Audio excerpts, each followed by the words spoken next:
I don't ever want to leave. I'm in a tropic club.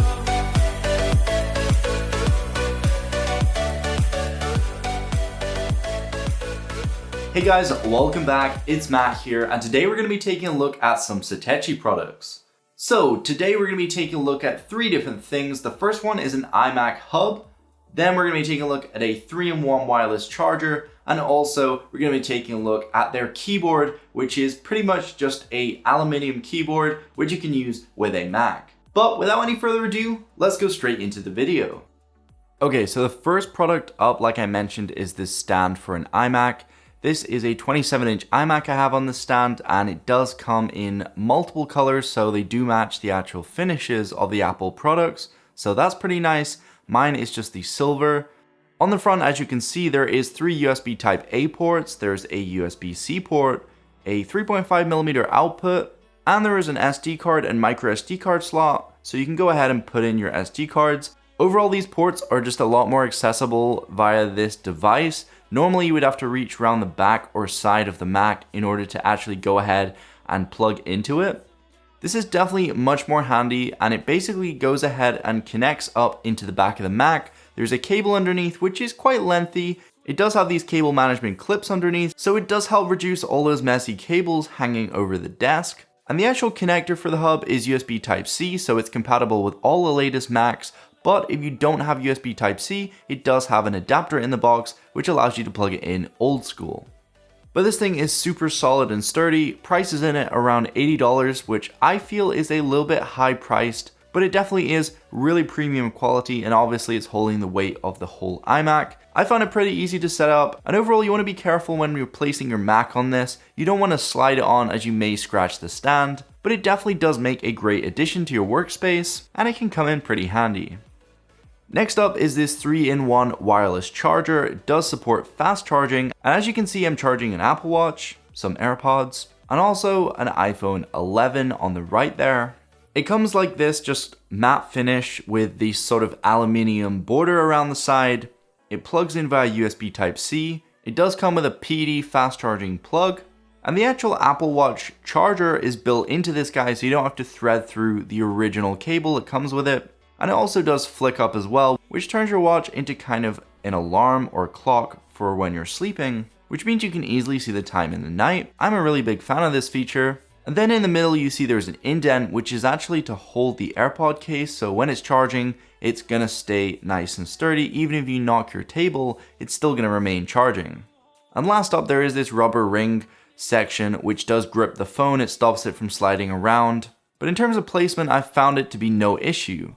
It pretty much charges wherever I put the devices. And if you're curious about price, this one does price in at $120, so it's definitely extremely pricey. However, if you do want that sort of multi-charging ability to charge all your devices on this one pad, then I would definitely recommend picking it up. The quality of this definitely does seem very Apple-like, and it's got this plastic matte finish top. However, the rest of it is fully made of metal. I totally dig this. You can put it in your office, next to your bed, wherever you like.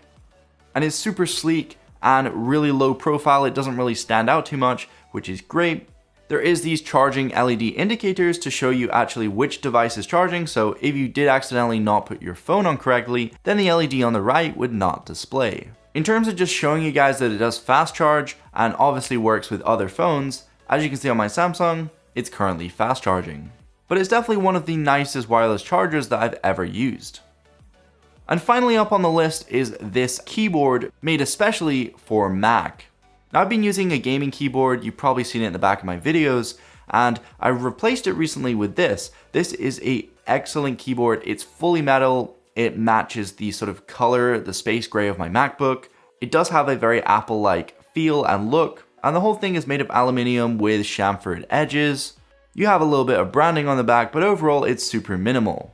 Over at the top, there is a USB-C port. It's kind of weird they didn't put this in the middle, but I guess it's there, and obviously USB-C is future-proof. In terms of connecting this, there's 3 different Bluetooth modes, so you can pair this to 3 different devices and easily go ahead and switch between them using the buttons on the keyboard.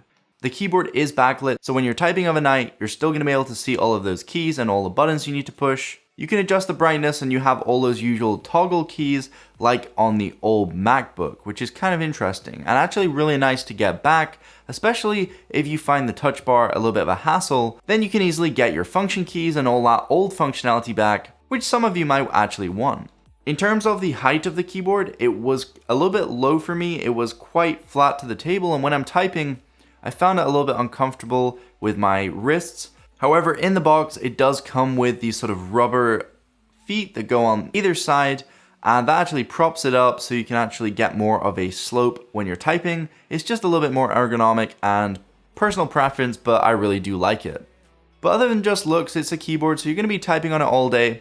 And it isn't too loud, it's not too clicky, but it does have that nice sort of feedback, that very clicky feedback, kind of similar to the Magic Keyboard, which they recently brought back. So I really do like that. So again, if you're using one of the older MacBooks, which don't have the new Magic Keyboard, then again, this might be a benefit for you guys.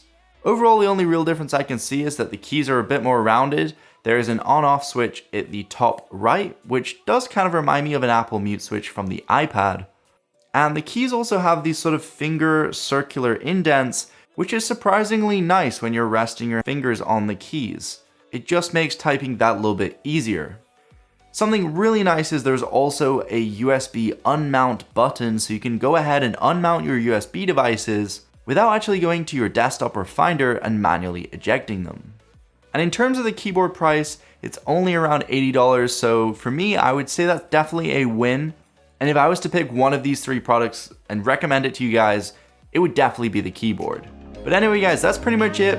Thank you so much for watching. Don't forget to subscribe, and peace out. Won't you take me home and give me wings to fly? We can be alone in the castle in the sky. We can run